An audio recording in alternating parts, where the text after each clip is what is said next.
Hey guys, Tommy Carrigan with Tommy Untamed. We've got a great show coming up. Thank you for watching.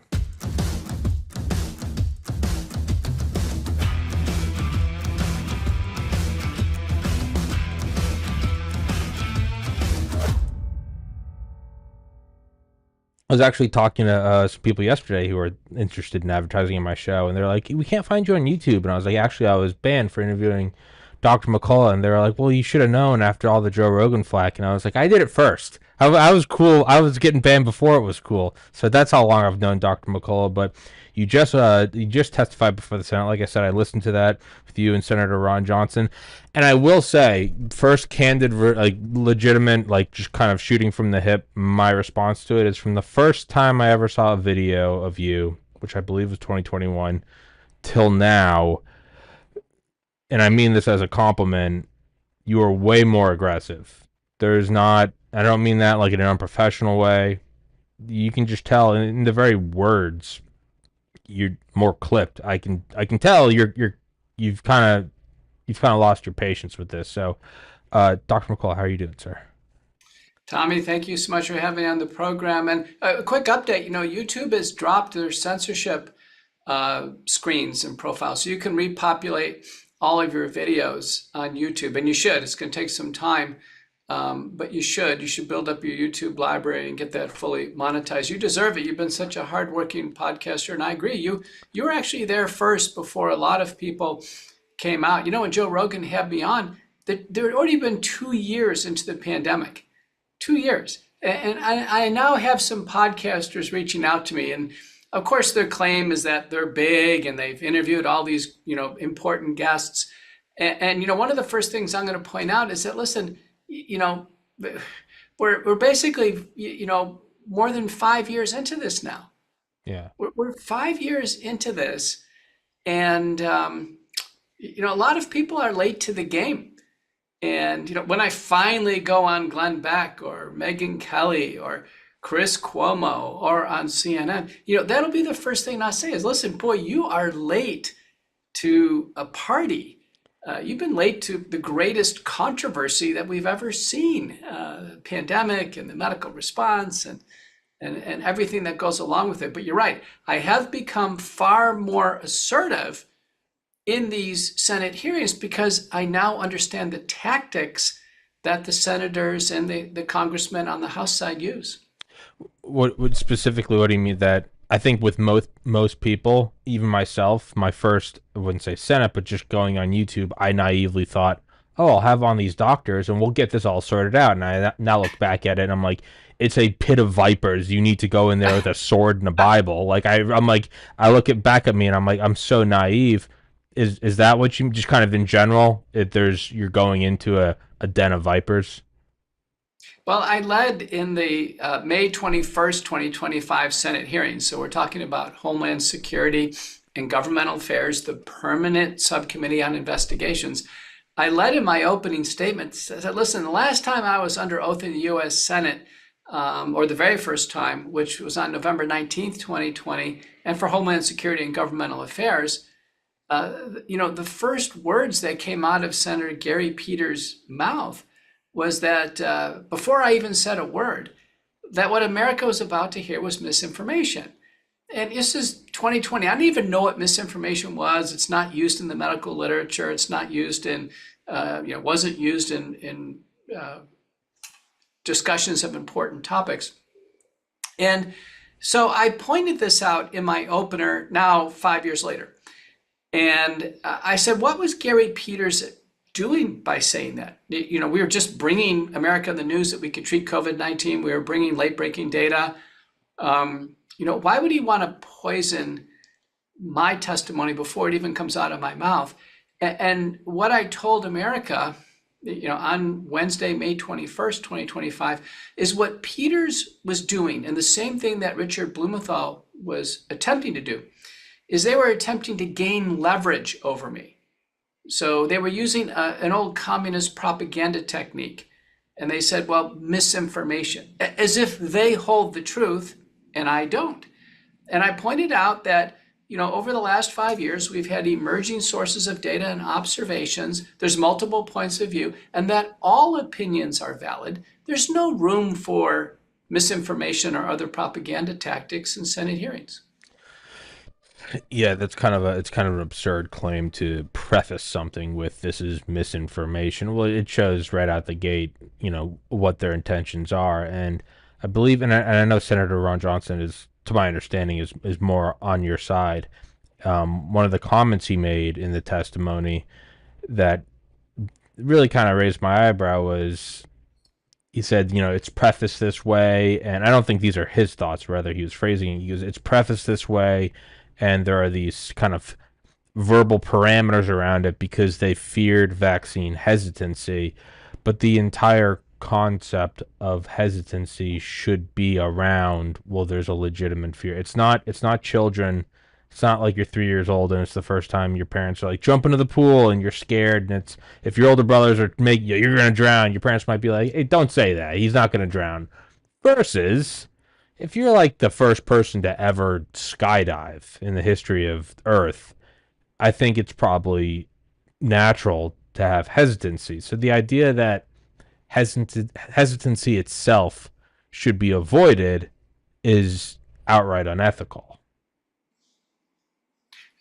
I agree with that analysis. This term vaccine hesitancy arose as something that's bad in medicine. There's actually vaccine hesitancy scales, and there are campaigns to abolish vaccine hesitancy. And the pretext to this is that vaccines must be universally good, so therefore vaccine hesitancy is bad. Well, I agree with you. When any new drug is introduced, there should be some hesitancy. We don't know if it's going to work or not. If there was a brand new antibiotic or a brand new anti-diabetic drug, there should be some healthy skepticism. And when the vaccines were rolled out, initially Pfizer and Moderna, they are the synthetic genetic code for the lethal part of the virus called the spike protein. And this had never been done in the history of mankind.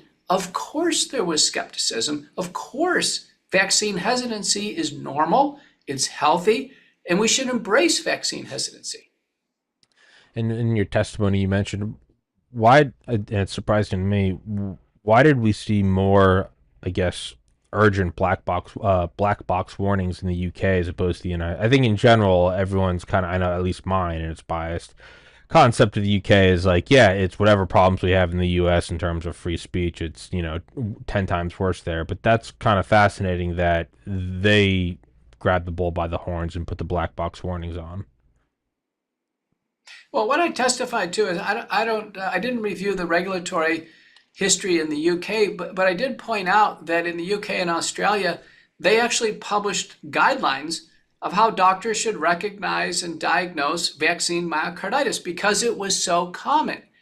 Now, if it was rare, and again, the false narrative says myocarditis is rare, it's not rare. And that's the reason why these UK and British documents exist. They say, listen, this is what it is. The young people take the vaccine, they suffer heart damage, they develop chest pain, dramatic EKG changes, positive laboratory blood troponin testing, they go into heart failure or have a cardiac arrest. And here's the proper use of diagnostic techniques, including MRI. Well, we don't publish those documents for rare complications. This is because it was so common. Well, all of this came out in the Senate hearing, and the Senate hearing is a formal part of investigation. It generated an interim report. Tommy, it's on my desk. I can show it to you, and this is really astonishing. This interim report, which I've had a chance to read, has 54 pages and over 200 references. And it cites 16 different government officials. So people in Health and Human Services, CDC, NIH, and FDA, the White House, they all knew the vaccines were causing heart damage, and they worked to cover it up for months.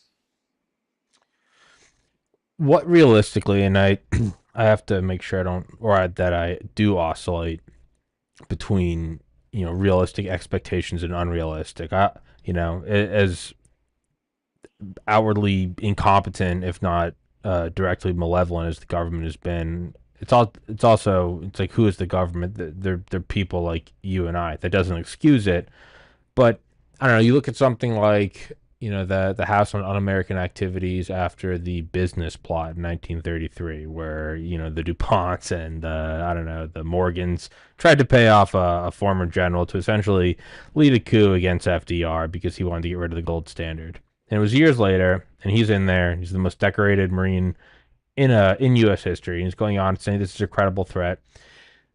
The House agrees it's a credible threat. Back then, by the way, the New York Times said it wasn't. They said it was misinformation. So there's the history repeats.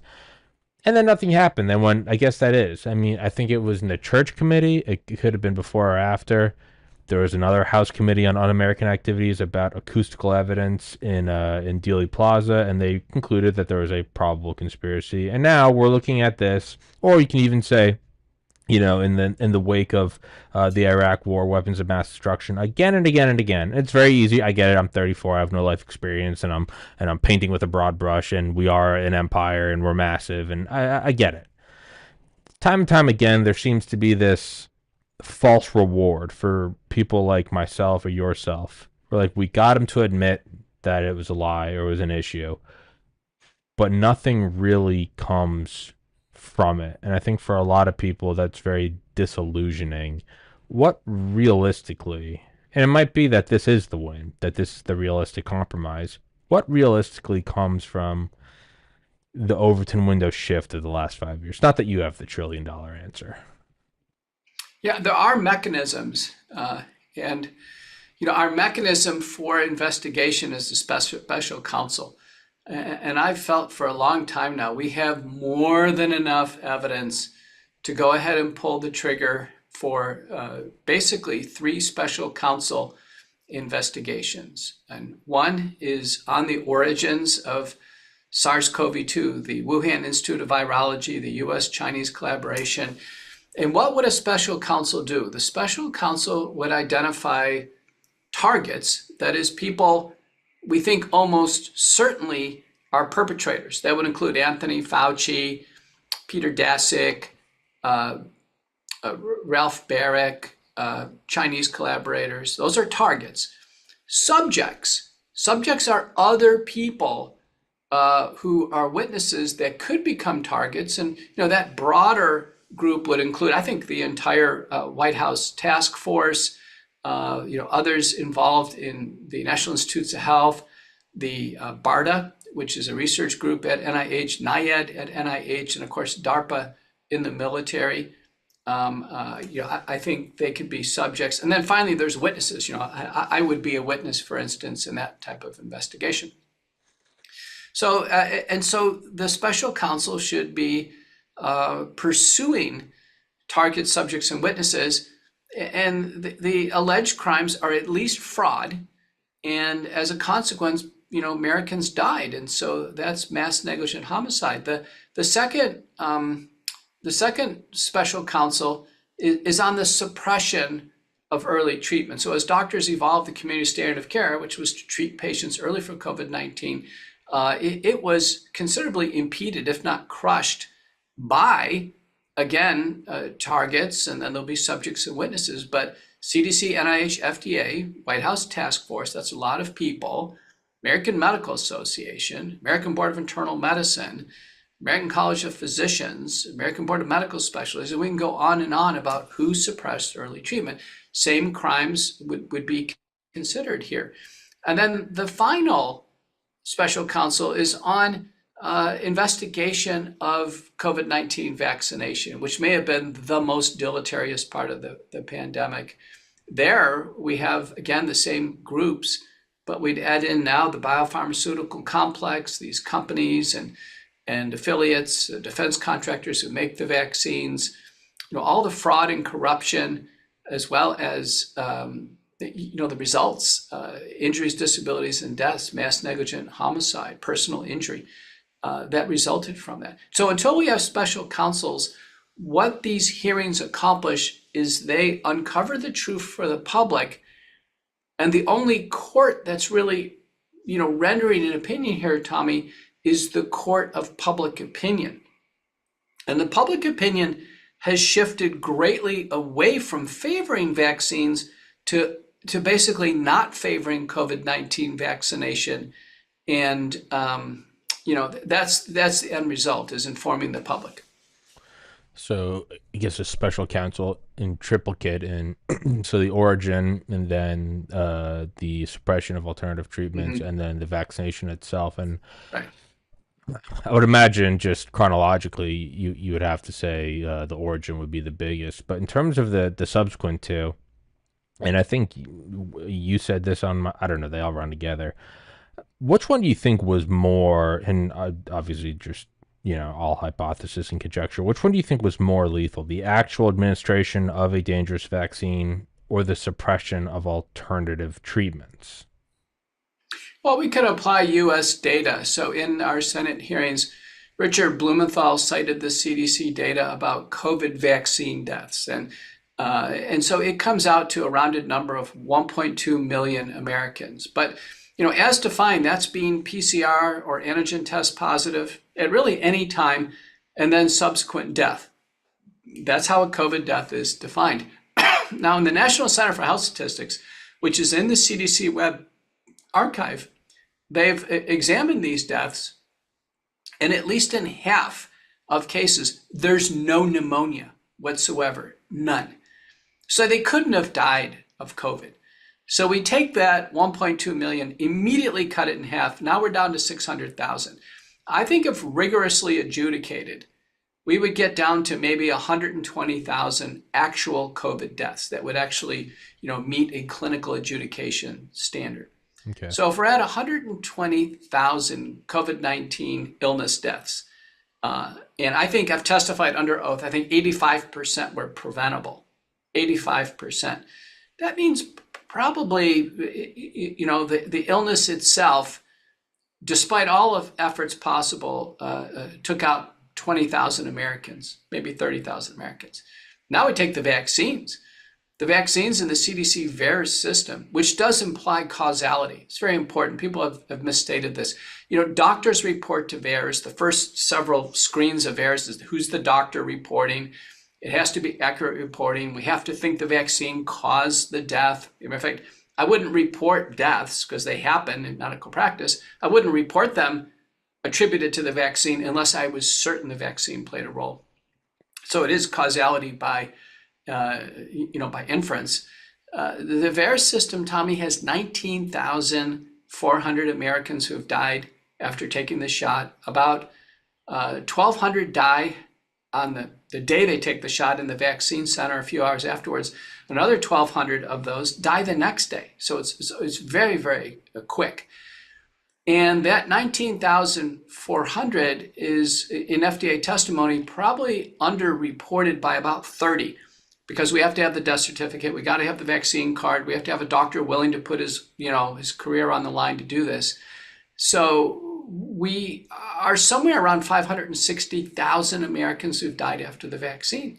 So the vaccine was far more injurious, resulted in far more death than SARS-CoV-2 infection. That is so wild. For reference, 425,000 Americans died in World War II. That is, Wow. yeah, so you're clearing that by about 20%, which is insane, which is absolutely insane. In terms of going back to almost both prongs, the origin as well as you said defense contractors and I guess third parties around the production of the vaccine, I think one of the more interesting, and actually not interesting, I'd say one of the more terrifying episodes you and I have ever done was, I think it was December 2022. You did like our presentation on my show about the DARPA P3 Adept program. Mm-hmm. And it was, I mean, it really was the calls coming from inside the house moment. We're walking it back up, and you showed pretty conclusively this is a military operation, and there's kind of nowhere to go. It's like your house is robbed, and then you're fingerprinting it, and it realizes it was like your brother-in-law, and it's kind of hard to wrap your head around, as well as the origin and gain of function research. It seems like both forks in the road kind of lead back to the military bio-industrial pharmaceutical intelligence apparatus. Is that why? it's so difficult to get to the bottom of this? And is that why? And again, this is all conjecture. Is that why the censorship was so complete and so powerful and so uniform? Is the only time, and I was 13 when it happened, but the only time I've ever kind of seen wall to wall coverage in unison was the invasion of Iraq.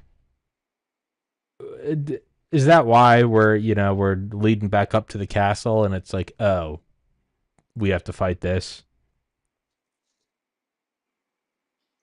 Yeah, I think that's these types of comparisons, parallels are very important.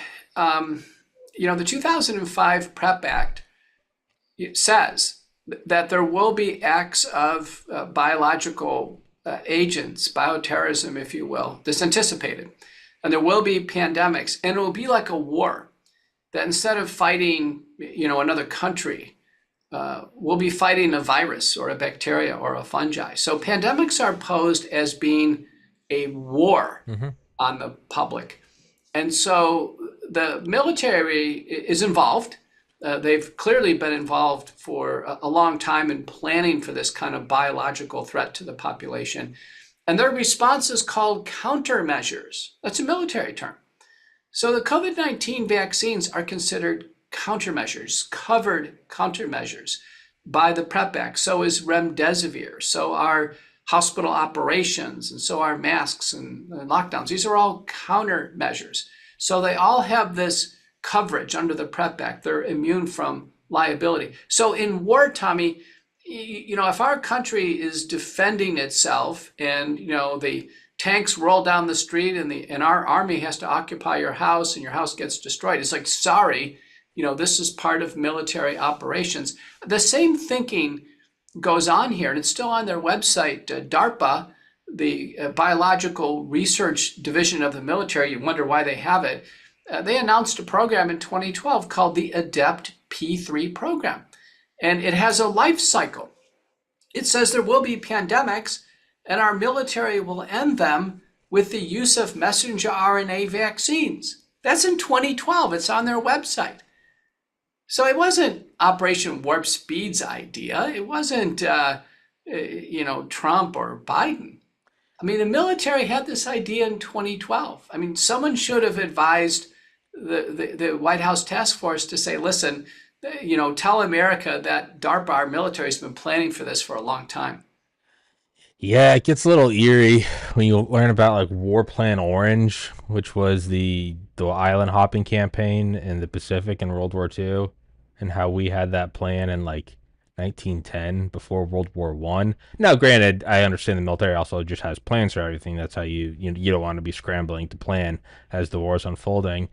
I think it was in Korea, the Korean War in the 50s. DARPA was planning for the next war, which they somehow knew was a jungle war in Vietnam. And then in 2000, Project for a New American Century, that thing written by a bunch of the people that would become Bush's cabinet about, terrorism and cataclysmic events in Manhattan.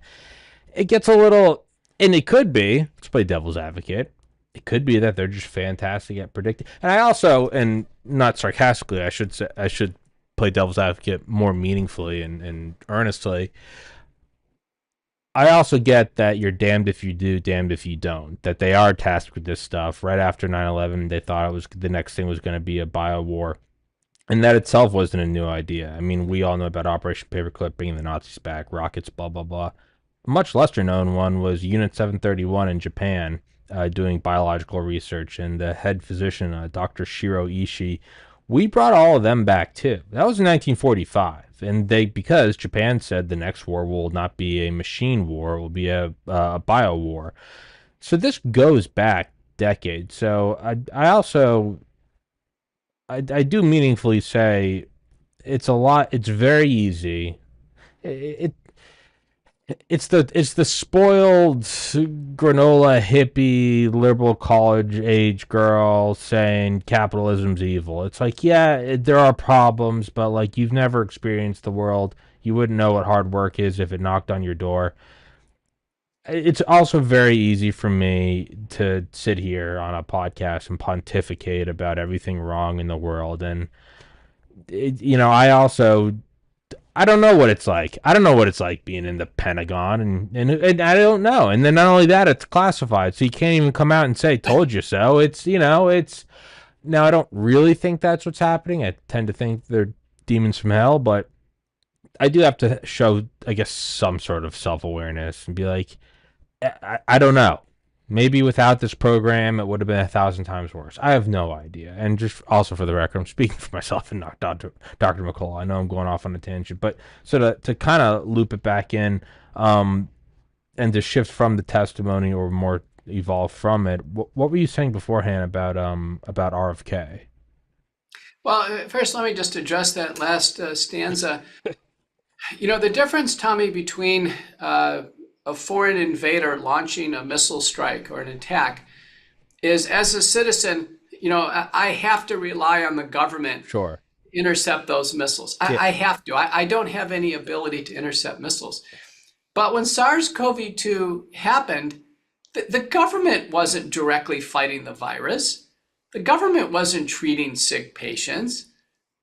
The Yeah, government wasn't doing anything. that's very true. I mean, essentially, they were getting in the way. It fell to doctors. It fell right in my lap.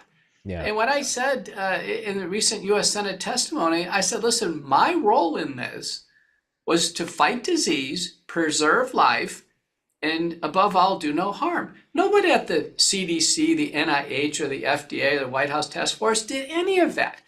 So if anything we've learned in a pandemic is a pandemic is not a military analogy. It's not, because Yeah. the government is not protecting us. It's going to fall to doctors and nurses and healthcare. It's going to fall to individual citizens to make their own decisions to protect themselves. And that's the new normal that we live in. We're getting ready. At the wellness company, we have emergency kits. People buy emergency kits, and they're going to basically be ready this next time for whatever comes. And we've been told by everybody, Ashish Jha, the former White House coronavirus coordinator, Anthony Fauci, so many others, there's going to be another pandemic for sure. Like, how do they know? They only come every 100 years. Well, now they're going to come very frequently, probably out of biolabs where gain of function research is going on. Yeah, no, that's a fair counterpoint. Is yeah, I have no ability or concept on how to fight a ballistic missile. Like what in God's name do I know? But you're right. I mean, in terms of the pandemic, a lot of it did come down to go out, get some sun, get some rest, and there are remedies you can use that are not super expensive, patented corporate products. So, and I tend to agree with you, and I tend to not even agree with I guess the postulate I made about playing devil's cap, but I have to at least try to be aware and be like, yeah, maybe I don't doubt someone in there was legitimately trying. I mean, if I know people like you, I have to assume that then other analogs of you can exist in the government, and maybe they exist doing things where they can't come on the show and talk about it. It's classified, and they'll go to Guantanamo if they talk. So I have to just that was the whole thing. Well, Tommy, let me just respond to that. I Yeah. was at some meetings where, at one meeting, I think at Hillsdale College, I was there. Scott Atlas, who was a former White House advisor, Anthony Mamoli, who's the current interim director actually was the former interim director at the National Institutes of Health before Bhattacharya came in. They were at that meeting, and we had this type of discussion. And they said, listen, public health authorities in the setting of a pandemic, they don't have that many tools because they don't directly treat patients. So that's the reason why they spend so much time on masks and lockdowns and social distancing recommendations. And what I told Scott Atlas in one of these exchanges, I said, Scott, from a mask to dying of this illness, I mean, there's a long chain of events, because basically we all got sick with COVID-19. It all depended on our individual risk factors, whether or not we had natural immunity from a prior infection, whether or not we got early treatment, and then what strain of the virus it is. Well, all those major factors make whether or not you wore a mask for an hour or 2 hours, relatively irrelevant. The mask is, no matter what, the mask is not a powerful intervention in a pandemic. It was analyzed by a Cochrane analysis, showed us essentially public masking was useless. The same thing with social distancing. It's effectively useless. And hand sanitizers. So all of these things, even vaccination, essentially is useless because in a widely prevalent pandemic, even with the safe vaccine, it's very unwise to mass vaccinate the population because a viral illness like SARS-CoV-2 will quickly figure out whatever vaccine is being used, and the virus will mutate and then thrive among the vaccinated. And that's exactly what happened.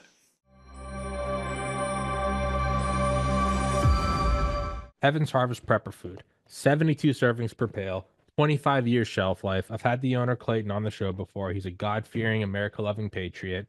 Get one of these, get a couple of them, throw them in your basement. It's good to have it, not need it, than to need it and not have it.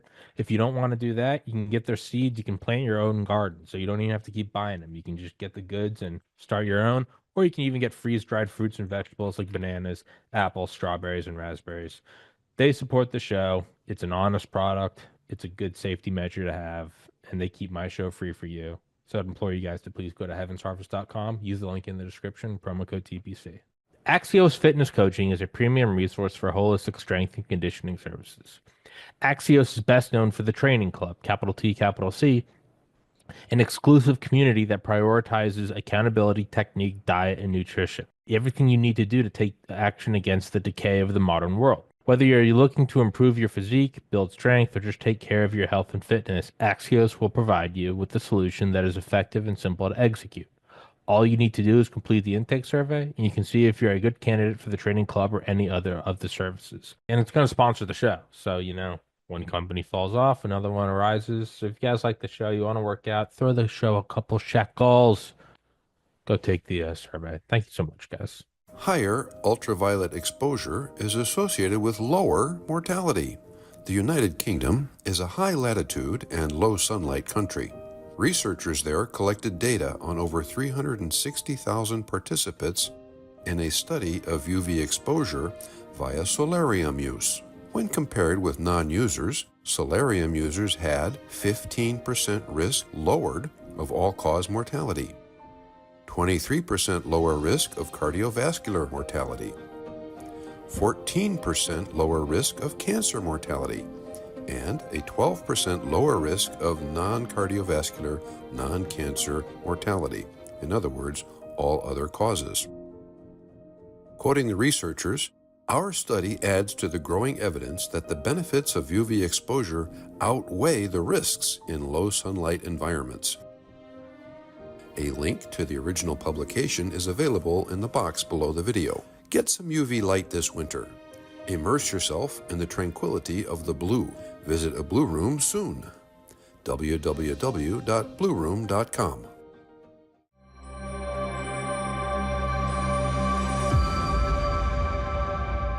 Do you think that this is a case of that card was played? I mean, in the same sense that, after 9/11, not that I know, but I don't think there were any hijacking attempts. You've kind of burned that card. Now there's metal detectors in the TSA, and they put bulletproof vaulted doors in the cockpits. You kind of can't do that again. After JFK, I think that was the last time any president ever rode in a car without a top. You can't really do it again. Do you think that's what it is? We're not going to see this again because you can't do it again, or do you think they're going to go back to the well? Well, we've seen 2 attempts so far. Yeah, One was monkeypox. monkeypox. Yeah, monkeypox. Listen, we actually had a national health emergency declared by Biden, a public health emergency declared by Xavier Becerra, our HHS secretary. Listen, they went all the way on this. Yeah. And the difference is there was the narrative that there's monkeypox, and again, the lead intervention is a monkeypox vaccine, in this case, the Jynneos vaccine. And then the counter narrative. So instead of me being a year late on COVID in the media, I was out in the media right away, and other people in my circle saying, listen, no, this appears to be a sexually transmitted disease. There's a drug called tecovirimat that's used. We need to advise on safe sex practices. There's protection from prior smallpox vaccination. So people my age, it's not a threat anyway. And so because the narrative was so weak and the counter narrative was so practical, no one went into a monkeypox frenzy, and it just died an unceremonial death in the media. Nobody brought it up anymore, and even though there's cases, nobody cares. Then bird flu. Now bird flu arose, and the same thing. It got up to a certain tenor. McCullough Foundation did the research. We found that it looked like it was gain of function research out of Athens, Georgia, that produced the current strain that's circulating, spread from farm to farm by mallard ducks. The biosecurity industry got into full swing, culling ridiculously and uselessly, culling healthy chickens, and the virus just continued to reinfect the farms. And ultimately that died. People gave up on that. The price of eggs went up, then they've come down. So what we've learned, Tommy, is that most of this battle, if you will, is fought out in the media between a government narrative or a biopharmaceutical complex narrative that tries to steer the entire population into mass vaccination, and then the counter narrative that no, there's more reasonable approaches. Yeah. Yeah, no, it almost seems like you almost wonder if they knew the monkeypox thing was gonna fail, but they went back to the well anyway. Like cash grab sequels. Like Anchorman is probably my favorite stupid movie of all time. Sequel's never any good. No follow up to a classic like Super Troopers, no Animal House, no follow up to a classic is ever good, but it's just enough that they can still dip in and pad their wallets. The difference is those are movies as opposed to a bioweapon, but you almost wonder if they knew wasn't going to work, but it's like, hey, beat the dead horse a little more. To kind of pivot, when you mentioned Nathaniel Mead in your testimony, who you got on my show and who is awesome, and the papers he's published, do you think that that's sort of like the death knell in the, I guess, the entire vaccination, I don't know, doctrine or narrative? Yeah, these papers, we call them the Mead papers, are published in the International Journal of Vaccine Research and Practice, peer-reviewed. The unique nature of these papers, there's part one and part two about the mass vaccination campaign, and now there's a third paper dedicated to myocarditis. The unique aspect to them is the comprehensiveness of these. And I think all three together, I testified, I think they nearly total 1,000 references. So people said, well, where's the evidence? I said, well, go to the Mead papers. The citations are right there. And in this Senate hearing, May 21st, 2025, and so people can understand. So Senator Ron Johnson is the majority chairman. Senator Richard Blumenthal from Connecticut is the ranking member, so he's in the minority. And then there are Democrats and Republicans on either side of that.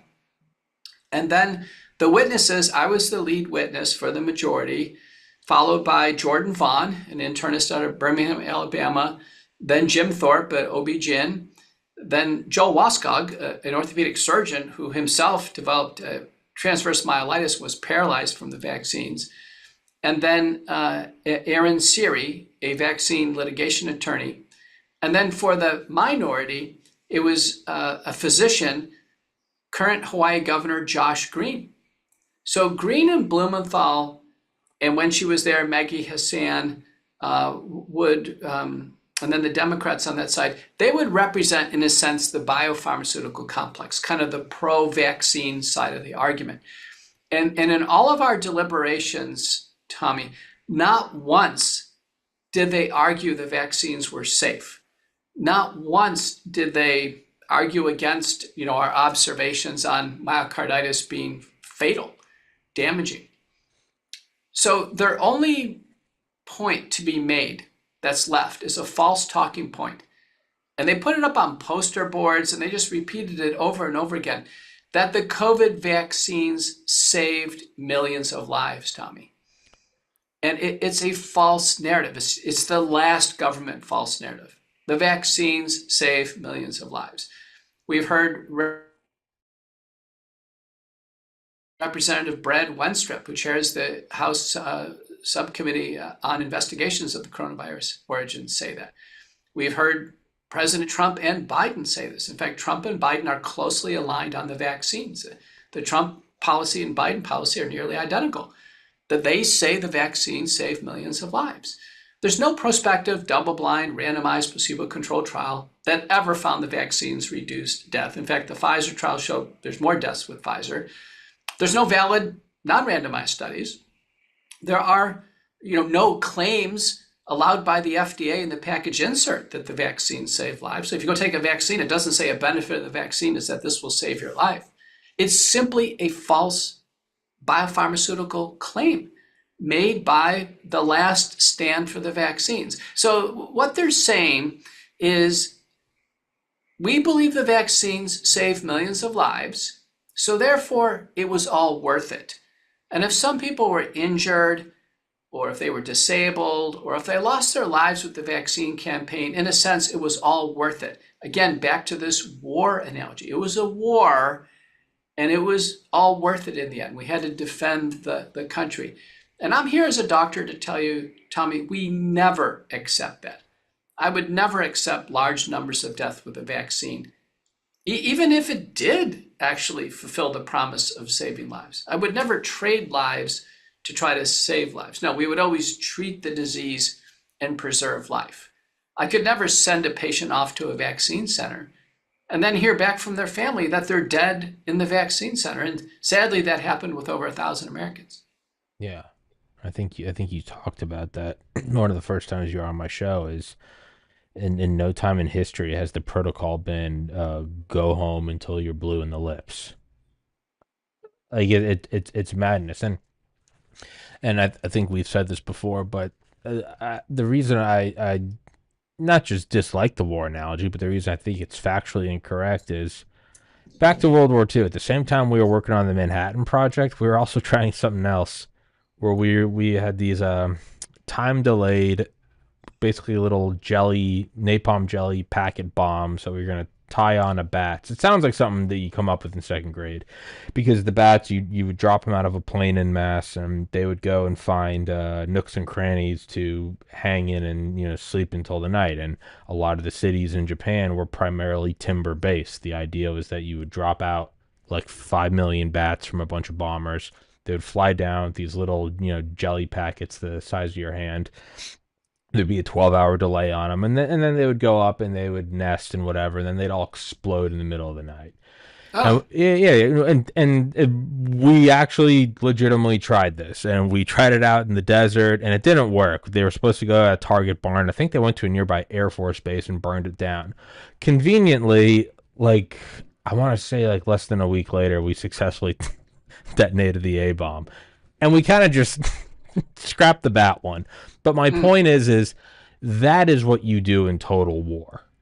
Is you go, we're either going to throw bats at Japan, we're going to try to create a star, or we're going to throw 1 million men to their deaths. But that's total war, when you're truly trying everything. And they're trying everything because it sounds stupid. This was not trying everything. If you were truly trying everything, sure, you would throw the full force of the government and the private sector at warp speed. You would also do something, if you're willing to do something as stupid as bats, you'd also be willing to try something a lot less stupid. Like, here are these things you can go buy at CVS, vitamin D, ivermectin, or whatever. But they didn't. That tells me that it's not total war, and that tells me that there is no true intention behind it. So, what's the point of that? Okay, you poked a hole in one argument. No. That is the foundational argument. That is it's not taking a Jenga block out of the top floor. This is the bottom Jenga block. They're saying we had to save lives, when that itself is completely faulty. If you're doing a physics equation or building a physics simulator and you don't code gravity correctly, or you don't code, electron orbits correctly, you don't just go, we got that part wrong. Everything after that is wrong. The atoms, the molecules, the organisms, the cells, the tissues, the organs, the organ systems, your entire equation is wrong. It's not that you poked a hole in one thing. It's that the foundational argument, if you point out that, hey, you said 1 + 1 is 3. Oh yeah, you're right. Well, no, no, no. Now the rest of your chalkboard is incorrect. Like you fail. That is my problem with that. Is it's not true based on simply precedent. This is not even a Well, hypothesis. This is precedent. well, Tommy, that's you really hit on an important point. If it was truly this aspiration to save American lives, and the contention is vaccines, we had to do it to save American lives, then how come there's no discussion about Operation Warp Speed monoclonal antibodies saving lives? They did save lives. They actually were safe and effective. Blumenthal didn't mention them. Josh Green didn't mention them. Josh Green was a ER doctor in Hawaii. How come he didn't mention monoclonal antibodies? I did. I used them. The shortcoming is they were taken off the market shortly after introduced, and despite buying enough for every sick American, they never got distributed out where they could be used. No mention of monoclonal antibodies. How come they didn't mention Paxlovid? That's Pfizer's product, the oral product that came in about 2 years into the pandemic. Well, there's mixed data on Paxlovid, but they didn't mention that. How come they didn't mention corticosteroids or colchicine, antithrombotics, or even the full breadth of the McCullough protocol? No mention of nasal sprays and gargles. So if it's truly a war and our government is trying to save lives in a war, your point is, why wouldn't they say do everything? Mm-hmm. Do everything, right? If it's a war and the things you can do are close the door in your house, barricade the door, defend yourself, get in the basement. Why wouldn't you do all those things, right? So I think you've hit on something. There's some dishonesty even behind the motivation of saying we had to vaccinate, that vaccines save lives. They're not being honest with themselves. And if one example isn't enough, World War One, 30 years prior, it was peach cores could be used in gas masks. They weren't as good, but in terms of you got to make millions of them, you could, like school kids would go and collect peach cores and they would put them in the gas masks.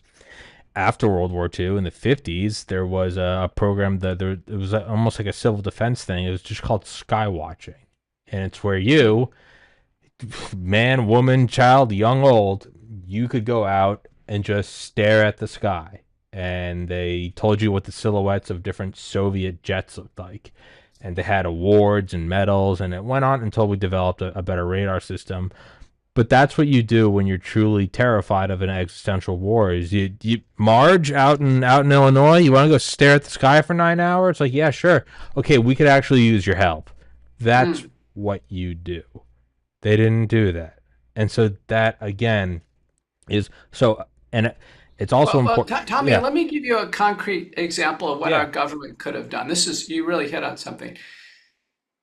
If this was an existential, in a sense, biological threat to the country, and the government was sincere about saving lives, they would have immediately called a meeting in Washington and said, listen, I want every doctor out there who's learned how to treat this illness and save lives to come and share their approach. What are they doing? Let's get the best ideas out there, and let's immediately inform other doctors and nurses and hospitals on what to do. Let's stop these hospitalizations and deaths. Now that was on Trump's watch. So that means Trump, Alex Azar, Fauci, the entire White House Corona Task Force, they should have done that. My phone should have been ringing off the hook saying, Dr. McCullough, you claim you can treat COVID. You've just published the most prominent paper in treating COVID, the American Journal of Medicine. We want to talk to you. The only people who called me were Senator Ron Johnson and Director of Commerce at the time, Peter Navarro. That was it. My phone should have been ringing off the hook. The government, and the Trump administration in particular, was not interested in saving American lives with early treatment. And it comes back to, I guess, more of my disillusionment and also just I don't believe them, is because I was able to get in touch with you. It's Right. still Yeah, now. I'm not hard to get a hold of. No, and like now, it's like my podcast is doing a little better. This was 4 years ago. Still, just doing it out of my apartment. And people, how did you get in touch with him? I googled his name plus the 2 words contact information, and he came on. How did you do it? I put it on Zoom. That's you. No one wanted to, and the fact that you're getting all these requests now, it's almost bittersweet because you know that it's like they're finally having you on, but you also now know it's like, well, there's no urgency because the spineless people are willing to have you on, and it's not that they're late, it's that they didn't want to have you on, and I try not to be depressed about it. How is it more on like a larger, bigger picture?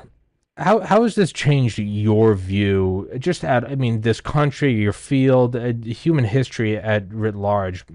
For me, it's made me look at history a lot more with a lot more scrutiny. It's also made me really respect and appreciate those rare figures throughout the world who tried to do the right thing for the sake of doing the right thing, and Hmm. that progress is it really is you make it in like an inch a century. I know that's kind of beyond the scope of like medicine, but like what is it like person has it made you colder? Has it made you appreciate the few good acting people out there? Has it brought you? I know for me, it's brought me closer to God. It's really made me understand like, oh, you do have to struggle. Oh, you workout's good when it hurts. How has it changed? I would imagine I know the answers. It's hardened you. You've come out more aggressive and you're still going. But how has it changed you? Yeah, I would say at the outset that before we leave this war analogy, it's brought me to a conclusion that recently Lou Rockwell at the von Mises Institute came to. They held a meeting, and I wish I could have attended because it looked great. And the theme of the meeting was how how people rewrite history when it comes to war. Hmm. When it comes to war. And the COVID pandemic, we'll consider that a war. And so with each war, in the end, both sides, have to justify what they did. They have to justify and portray heroism. And no one admits they're wrong Mm-hmm. on any aspect of war. They don't. I mean, even if you go, to Germany or to Russia, you don't see, admissions of being wrong. I mean, I even went to Nuremberg, and we went to the stadium that the German soldiers, were presented to Hitler. Mm-hmm. I stood right there. I read all the plaques. There wasn't a great degree of capitulation there. They were simply describing what happens. What happened? People don't admit they're wrong. And all of these, and there's two sides of a war. You think somewhere someone to say, you know what, we made a mistake. And I can't, I'm not a war expert, but I haven't seen anybody on the side of COVID on either one of these sides admit they're wrong on anything. They simply haven't. And I don't think we're going to see this at this point in time. And if people can't see where they were wrong in their positions, then we can't learn. And if we can't learn, the same mistakes will be repeated over. That has confronted and in many cases ruined American lives. That is the pandemic and the vaccines. Isn't it interesting that Trump cannot distinguish himself from Biden? And you Trump and Biden are aligned on the vaccines. It's Biden and Trump policy are unified on COVID-19 vaccination. and you've said that before on here. Despite all the differences, the one Venn diagram, the one centerpiece is that. And for more comparisons, I would say Obama 2008. We're going to shut down Guantanamo. Guantanamo doesn't get shut down. The drone war expands, and he later justifies it as just war theory. Man, if that doesn't kind of hit you where you go, there does seem to be a center monolith, a momentum, a power elite inertia. It's which also tells me that that's good. That's the thing to aim at. And lastly, and I know I got to let you run, is what you said about admitting wrong. The only time I've ever heard any, I guess, wrongfulness be admitted was Secretary of the Air Force Curtis LeMay. He Doctor Strangelove. He's like it's making fun of him. He's the cigar chomping general. He said he's glad we won World War II because had we lost, he would have been charged for war crimes for the firebombing. But that was sort of a but we didn't lose. And I'm not even passing judgment on that. It's just the only time I've ever heard anyone of any meaningful power say that. Secretary of the Air Force said, I'm just glad we didn't lose. Tommy, I have to add this in since you're such a historian. So when I visited Nuremberg, I went to the office where they did the Nuremberg trials of the Nazi Germany doctors who, did these horrific experiments on, those imprisoned. And, looking through those letters, the doctors didn't come out and say we're wrong. Again, they didn't admit, these are horrible things that were done to people. They simply said we were following orders. So the question is, are Biden and Trump and the chiefs of staff and so many people in Washington, are they following orders? And who's giving them the orders, Tommy? Who's giving them the orders where they can't show any uniqueness on this? Now, obviously, Senator Johnson, he didn't get the order, and neither did Marjorie Taylor Greene. But why are so many people still acting as if someone gave them some orders to support these vaccines when obviously they're failing, they're unsafe, and so many people have lost their lives? I'll let that be the last question, Tommy. Yeah. I'm Dr. Peter McCullough. Thank you so much for having me on the program. Let's make this go viral. Get it up on YouTube. Yes, sir. It'll be up today, guys. Please go in the description. Please go grab his book. Please go to his Twitter. Please go to the Wellness Company. Get the emergency kits. All that good stuff. Dr. McCullough, I love you, brother. Thank you so much for your time. You're doing the Lord's work. It's an honor to know you. Thank you.